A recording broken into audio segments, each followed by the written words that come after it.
नमस्कार, मी पंजाब डक. आज आहे 21 जानेवारी 2026. मी म्हटलं होतं ना 22 तारखेपासून राज्यात थोडं ढगाळ वातावरण सुरुवात होणार आहे. 21 जानेवारी आज देखील राज्यात दुपारनंतर बऱ्याच ठिकाणी ढगाळ वातावरण राहणार आहे, म्हणून हा अंदाज लक्षात घ्यायचा.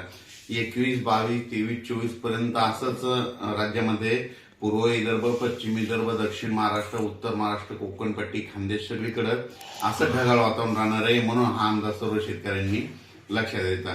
त्याच्यानंतर राज्यामध्ये काय होणार आहे, 27, 28, 29च्या दरम्यान राज्यात थोडं पावसाचं वातावरण तयार होणार आहे, म्हणून हा अंदाज लक्षात येतं. सांगायचं झालं तर मग ते पाऊस थोडंफार उत्तर महाराष्ट्राकडे देखील ठिंब येण्याची शक्यता आहे, म्हणून हे देखील पूर्वकल्पना म्हणून अंदाज सर्व शेतकऱ्यांनी लक्षात द्यायचा. राज्यातल्या सर्व शेतकऱ्याला सांगू इच्छितो की हे ढगाळ वातावरण वेलवर्गीय पिकासाठी खूप चांगलं आहे. त्याच्यानंतर तुम्हाला एक सांगू इच्छितो की हरभऱ्याला फुलं लागण्यासाठी देखील खूप चांगलं वातावरण आहे, म्हणून हे देखील लक्षात घ्यायचं. पण ह्या वातावरणामध्ये काय होणार, ढगाळ वातावरण राहत असल्यामुळं राज्यामध्ये धुई धुकं देखील राहतं. धुई धुक्यामुळे काय होतं की द्राक्ष बाग, डाळिंब शेतकऱ्याचं अतोनात खूप नुकसान होतं, म्हणून ही अंदाज सर्व शेतकऱ्यांनी लक्षात घ्यायचा. कर्नाटक, नेपाळ इथं ह्या भागातल्या शेतकऱ्याला तंबाखू काढणाऱ्या शेतकऱ्याला सांगू इच्छितो की राज्यामध्ये आणखीन 26 तारखेपर्यंत असं ढगाळ वातावरण राहणार आहे, म्हणून हा अंदाज लक्षात. पण 28, 29 दरम्यान राज्यात वातावरण थोडं खराब होणार आहे, बिघाड होणार आहे, म्हणून हे अंदाज सर्व तंबाखू काढणाऱ्या शेतकऱ्यांनी सर्व शेतकऱ्यांनी लक्षात घ्यायचा.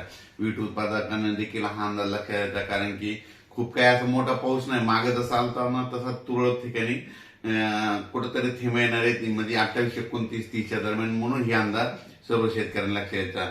उत्तर महाराष्ट्रातल्या सर्व शेतकऱ्याला सांगू इच्छितो की 29, 30च्या दरम्यान, 28, 29, 30च्या दरम्यान तुमच्याकडं थोडं जास्त खराब वातावरण होणार आहे, ढगाळ वातावरण राहणार आहे, म्हणून उत्तर महाराष्ट्रातल्या शेतकऱ्यांनी हा अंदाज लक्षात घ्यायचा.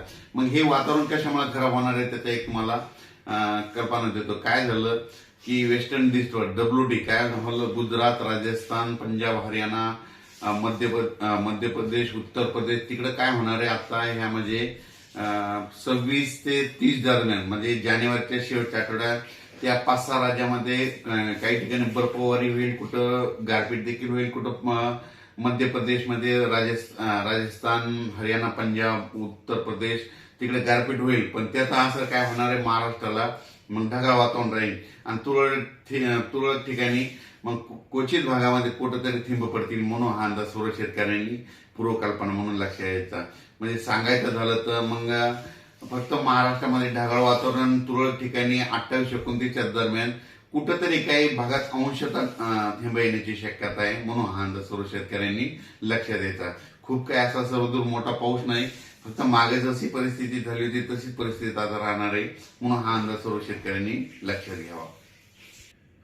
द्राक्ष शेतकरी, डाळिंब शेतकऱ्यांना सांगू इच्छितो की राज्यामध्ये म्हणजे आज 21च्या दुपारनंतर, म्हणजे 21 पासून ते 30 तारखेपर्यंत असं क्लाउडली म्हणजे ढगाळ वातावरण राहणार आहे, जास्त सूर्यदर्शन होणार नाही, त्याच्यामुळे तुम्ही तुमच्या फवारणीचं तुमचं नियोजन करू शकता.